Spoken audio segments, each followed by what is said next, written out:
धन्यवाद. आणि माझ्या बंधू भगिनी आणि आज मला ज्यांनी आमंत्रण केलंय त्या सगळ्यांचे खूप खूप धन्यवाद की आज मला खरंच माझं एक भाग्य आहे की आज माझ्या माजी सैनिकांसमोर मला बोलायची संधी मिळते.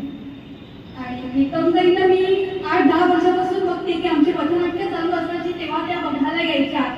त्या घोळक्यामध्ये असायच्या तेव्हा आपलं स्पेशल कौतुक कधी व्हायचं. पण आज हा योग आला आणि खरंच खूप आनंद झाला. थँक्यू सो मच ताई. आज मला आपल्या सैनिक आणि शहीद जवानांबद्दल 2 शब्द बोलण्याची संधी मिळाली त्याबद्दल मनापासून धन्यवाद. आज मी अशा वीरांना वंदन करण्यासाठी तुमच्या समोर उभी आहे ज्यांनी आज आपल्या स्वतःच्या उद्या अर्पण केलेले आहे. आज आपल्या उद्यासाठी त्यांनी आपला दिवस अर्पण केला आहे. आज त्यांच्या शौर्यामुळे आपल्या देशाचा तिरंगा अभिमाने फडकतो.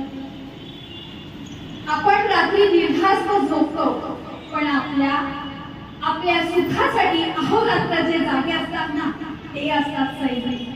अहो आपण इथं सणावारांची मजा लुटत असतो पण आपल्यासाठी सगळं कुटुंब अगदी त्यांची बायको मुलं सोडून आपल्यासाठी जे देशाची सेवा करतात ना ते खरे सैनिक.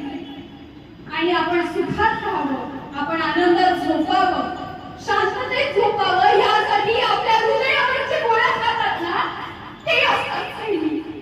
आणि आज त्या सैनिकांसाठी माझा सन्मान. शहीद होणं म्हणजे केवळ मृत्यू नाही तर आपल्या मातृभूमीसाठी सर्वात महत्त्व दिलेलं बलिदान. ज्यांच्या रक्ताच्या प्रत्येक शौर्यातून तिरंग्याचे शान जिवंत आहे अशा प्रत्येक सैनिकांना आणि अमर शहीद जवानांना माझा शतशः प्रणाम. जय जवान जय जय जय.